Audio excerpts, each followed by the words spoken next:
Coming up on First at 4, one local college has a new president. And the United States Medicare system is being revamped thanks to a new law going into effect. Plus, it's been a beautiful day here at the World Chicken Festival in downtown London. Will it continue into the weekend? Those details are next as First at 4 continues. Mountain News First at 4 continues. The Kentucky Mountain Bible College in Breathitt County has installed a new president. Dr. Robert Pokai was inaugurated today as the new president of the college. He grew up in that area and graduated from KMBC in 2003. Student body president Heath Lewis says his experience and courage will help guide them through the recent tough times. Oh, definitely, yeah. This is definitely a time of need in the community in general, and to have a strong new leader, someone who's still go get 'em, ready to go, ready for a fresh start, is definitely a big help in that department. Pokai is only the 6th president ever at Kentucky Mountain Bible College, succeeding Dr. Philip Spees. We'll have much more on this at 5:30.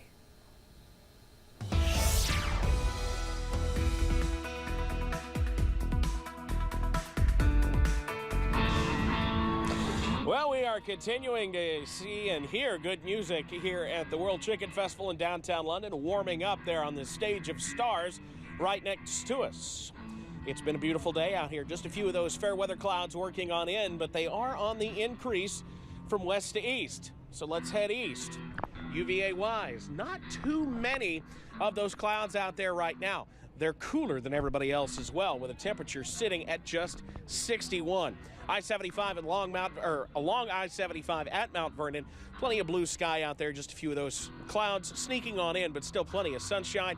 Middle and upper 60s to near 70 outside right now. Warmest spot, well, it's Jonesville at 72. Same thing in Jacksboro. So upper 60s to near 70. Beautiful out there. Dew points are in the 30s and 40s, so we are very dry outside. That's why nothing's going to come of those clouds, at least for a little while longer. You see satellite and radar in motion, those clouds sneaking in from the north and west. So for the most part, we're in good shape. Just a few more clouds as we head through the night, falling through the 60s over the next 6 hours. 60 by the time we are home from all of those Friday night football games, and upper 50s by early in the morning. Details, though, on when we could see an increase in showers and maybe even a few thunderstorms, that's coming up in a few minutes. Steve? All right, Evan, thank you. The American Red Cross hosted a blood drive at the Mountain Arts Center in Prestonsburg today, using the venue to honor one of its brightest stars. The Allie Davis Memorial Blood Drive was held for the second year, honoring the 21-year-old actor, singer, and activist who died in a car crash in the summer of 2020. The event invites folks to roll up their sleeves and give back, something Allie's family says she was only able to do because someone once did the same for her. She had a blood transfusion right after she was born, so it's a very important cause to us. It went over very well last year, and there's just no better way to honor Allie's memory than by coming out and helping people.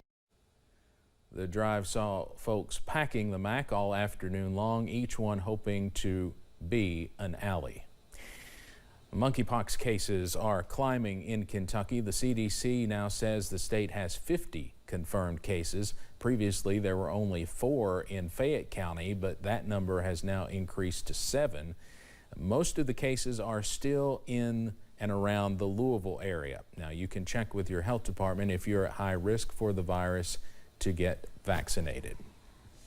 Medicare recipients will soon have to pay less for medical services. That's thanks to a new law that will overhaul the U.S. Medicare system. WYMT's Washington News Bureau's Brendan Cullerton shows us what will change from the nation's capital. Hello. The Inflation Reduction Act is a wide-sweeping law, but it makes very specific changes to the U.S. Medicare system.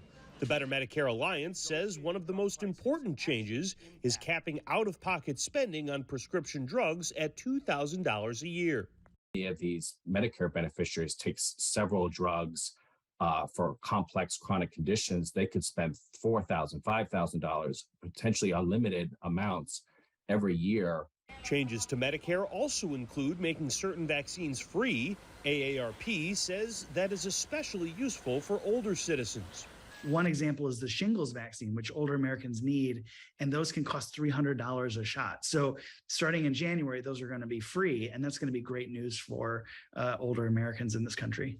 There will also be a price cap on insulin costs. Beginning in 2026, the government will begin negotiating drug price points for certain drugs covered by Medicare, which the Better Medicare Alliance says will save taxpayer dollars. Estimates are that those provisions in total could reduce federal spending by $300 billion, over a 10-year period. So very significant savings there. Medicare recipients do not need to make any changes to receive these new benefits. They will phase in automatically in the next few years. In Washington, I'm Brendan Cullerton. Well, some Americans may have a little more trouble finding work in the near future, and the Federal Reserve's latest interest rate hike could be a contributing factor. The Federal Reserve released their economic projections yesterday, and analysts say the central bank is expecting to see unemployment rise from 3.7% in August to 4.4% in 2023. Some say it could even increase to 5%. That could mean between 1 and 2 million more Americans will be laid off. More information on these financial issues, including monthly job gains, will be out in early October.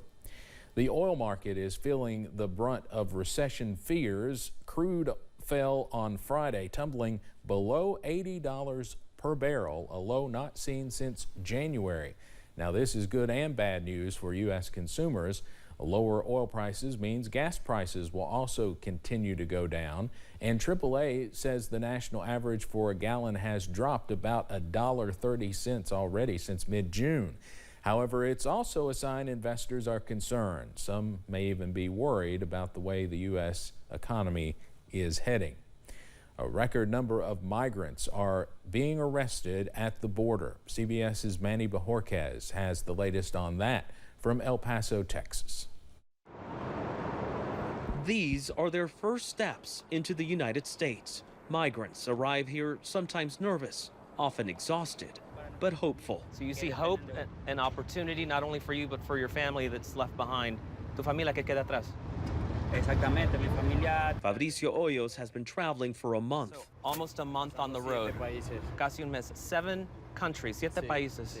A dangerous journey from Venezuela, where he says others died along the way while crossing through a jungle. You rather risk your life over this 1-month journey over staying in Venezuela. There's no guarantee. Can't buy medicine, no education. The migrants' processing happens under this bridge next to the border.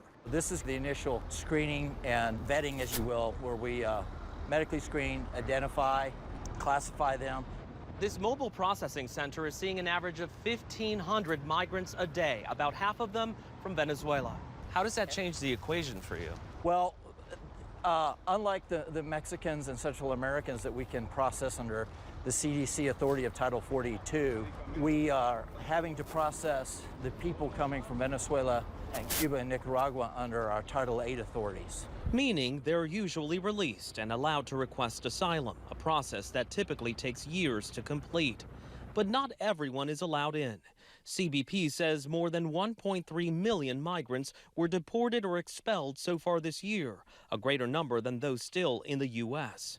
Still, critics say the Biden administration's policies incentivized migrant crossings. Julia Jimenez Gonzalez fled Cuba and is hoping to reach relatives in Tampa.